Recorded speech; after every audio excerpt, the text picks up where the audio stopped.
तो कैसे सभी भाई लोग। आज मैंने की थी चेस्ट।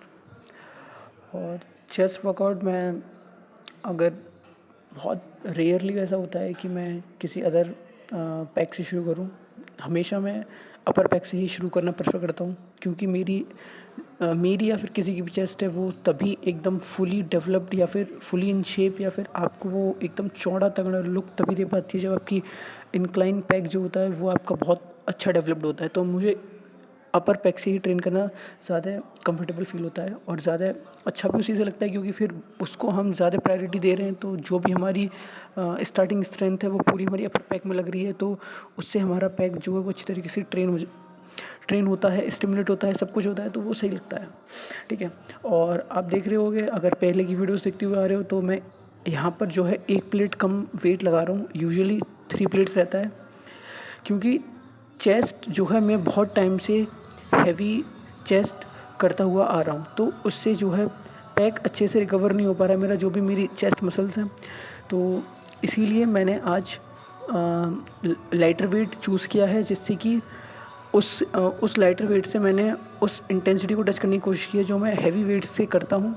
कहने का मतलब ये है कि वो तब अचीव हो पाएगा, क्योंकि हैवी वेट जब करते हैं तो हम 6-4 ऐसे रेप्स निकालते हैं और उसमें हम अपनी मसल को फेल करते हैं। लेकिन जब हम लाइटर वेट पे आ गए हैं तो हमें ज़्यादा रेप्स करने पड़ेंगे। तो मैंने ज़्यादा रेप्स करके उस पॉइंट को टच करने की कोशिश की है। और ये भी बहुत ही ज़्यादा मतलब हार्ड हो रहा था चेस्ट पर, क्योंकि बहुत ज़्यादा सोर हो रखी थी मसल, और जो चेस्ट की मसल्स थी वो बहुत ज़्यादा पेन कर रही थी। पहले से ही जो पिछला मेरा वर्कआउट हुआ था उसी से रिकवर नहीं थी, तो बहुत दिक्कत हो रही थी वर्कआउट करने में, क्योंकि पैक की वजह से। और वो थोड़े अप्स डाउन्स लगे रहते हैं, क्योंकि हर एक वर्कआउट आपका हमेशा सेम नहीं हो सकता। किसी में इंटेंसिटी लैग करोगे आप, किसी में आप स्ट्रेंथ को लैग करोगे, किसी में आपके पास टाइम नहीं होगा, तो ऐसे अप्स एंड डाउन्स लगे रहते हैं। तो उसमें भी लेकिन वर्कआउट नहीं रुकना चाहिए भाई, सबसे मेन बात ये होती है। ठीक है। अब देखो, चेस्ट में सारी बातें आप लोगों को पता है, अब मैं आप लोगों को बता देता हूँ हैवी और लाइट वेट में अंतर क्या होता है। ठीक है। जैसे मैं यहाँ पर लाइट वेट कर रहा हूँ तो 20 ईच लगा 40 kg हो गया। ठीक है। मेरे लिए हल्का है, क्योंकि मैं यूजुअली इसको 60 किलो पे करता हूँ। मतलब 60 किलो का मतलब ये है कि 3 प्लेट तो 60, और वो जो रॉड होती है वो गिनोगे आप तो वो भी हो जाएगा 15-20 किलो। तो अराउंड 70 to 80 के बीच में मेरी नॉर्मल इंक्लाइन रहती है। ठीक है। अब उसमें क्या है, मैं वो करता हुआ आ रहा हूँ पिछले कुछ महीनों से, क्योंकि वीडियोस अगर आप देख रहे होगे तो आपको पता होगा मैं 3 प्लेट काफ़ी महीनों से करता हुआ आ रहा हूँ, 2-3 महीनों से करता हुआ आ रहा हूँ। तो उससे क्या हुआ है, मेरी जो अपर पैक है वो अच्छी तरीके से उसको ब्रेक नहीं मिल पा रहा है, और जैसे ही वो थोड़ा सा रिकवर हो पाता है फिर उस पर लोड आ जाता है, क्योंकि नेचुरली इतना पॉसिबल होता नहीं है मसल को बहुत जल्दी रिकवर करवा पाना।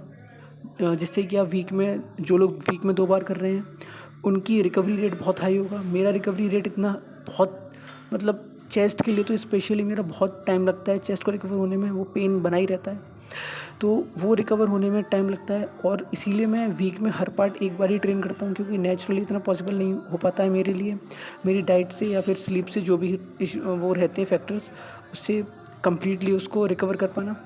तो मेरा 3-4 महीने में हर मसल के लिए, हर इंडिविजुअल मसल के लिए 1 या फिर 2 सेशंस ऐसे जाते हैं जिसको मैं लाइट वेट करता हूँ।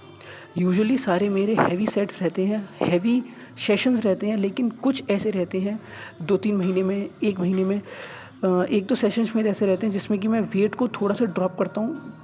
मान के चलो, अगर मैं 10 किलो कोई वेट करता हूँ तो मैं उस पर 7 किलो या फिर 6 किलो आ जाता हूँ, मतलब ऑलमोस्ट 30-40% में उस वेट को गिरा देता हूँ। रैप्स अगर मैं 10 किलो से 4-5-6 रैप्स ले रहा था तो मैं उन रैप्स को 15 से 20 के बीच में ले जाने की कोशिश करता हूँ। ये थोड़ा सा टाइम कंज्यूमिंग होता है, और इससे क्या होता है कि आप वेट को कंट्रोल करना सीखते हो। अब क्योंकि आप अगर किसी भी हैवी वेट को बहुत टाइम से करते हुए आ रहे हो तो आपका माइंड सिर्फ हैवी उठाने के लिए तैयार है, और हैवी पे क्या होता है, आप वेट को जल्दी से ऊपर पुश करते हो, जल्दी से नीचे लेके आते हो, तो उसमें एक स्पीडनेस रहती है जब आप हैवी वेट लिफ्ट करते हो। लेकिन जब आप थोड़ा सा वेट कम करके लिफ्ट कर रहे हो, अब आपके माइंड को पता है कि मैं तो इससे हैवी वेट लगाता हूँ, ये मेरे लिए कुछ नहीं होगा, तो आप उस वेट को बहुत कंट्रोल्ड अपना नीचे लेके आओगे, ऊपर लेके आओगे, जो भी आपका रेंज ऑफ मोशन है उसको पूरा कंप्लीटली करोगे। लेकिन जब आप हैवी लिफ्ट कर रहे हो तो उसमें क्या रहता है, आपको एक ये भी रहता है कि बीच में कहीं फेल ना कर जाए सेट, तो मेरे इंजरी के चांसेस हैं, ये है वो है। तो माइंड में इफ़ और बट्स रहते हैं तो उसमें आप उतना अच्छा रेंज ऑफ मोशन नहीं कर पाते हो, लेकिन जब आप वेट को ड्रॉप करते हो तो आपका रेंज ऑफ मोशन अच्छा होता है। तो यही कुछ फैक्टर्स रहते हैं जो मैं अपनी ट्रेनिंग में ज़्यादातर ध्यान देने की कोशिश करता हूँ। और जैसे कि ये मैं कर रहा हूँ केबल फ्लाइज, और मुझे इसी तरीके से मैं बहुत रेयरली जो क्लासिक वे होता है जो एकदम चेस्ट को लॉक करके आगे को और कमर को लॉक कर, नहीं, वो मैं बहुत रेयरली करता हूँ। और उसमें भी वही मेरा मेन रीज़न रहता है कि जब मुझे बहुत अच्छा स्ट्रेस चाहिए चेस्ट में, बहुत अच्छा पीक कॉन्ट्रैक्शन चाहिए, मैं तभी उस क्लासिक वे पे जाता हूँ। लेकिन अगर मुझे वेट को ऊपर लिफ्ट करना है, हैवी लिफ्ट करना है, तो मुझे कुछ चेंजेस अपने मूवमेंट्स में, अपने पोस्चर में, अपनी ट्रेनिंग में करने पड़ते हैं थोड़े से। और देखो, कोई भी टेक्निक ख़राब नहीं है जब तक वो आपको रिजल्ट दे रही है। तो यहाँ पर आप बोलोगे नहीं भाई ऐसे नहीं होता, कोई भी एक्सरसाइज, कोई भी आपको मेरा मूवमेंट सही नहीं लग रहा, तो उसका एक रीज़न हो सकता है कि मैं उसको क्यों कर रहा हूँ। शायद मैं बताना उसको भूल जाऊँ, लेकिन उसके पीछे ज़रूर ना ज़रूर कोई रीज़न है। या तो वेट लिफ्ट करने के ऊपर रहेगा, या फिर उसका अच्छा मुझे माइंड मसल कनेक्शन मिल रहा होगा, मुझे अच्छी तरीके से उस मसल का स्टिमुलेशन मिल रहा होगा। तो ये सारे फैक्टर्स रहते हैं। उसके बाद ये फ्लेक्स चेक है, और ये आप देखिए, और उसके बाद मिलते हैं आपको अगले वीडियो में, बैक होगी। ठीक है, गुड बाय।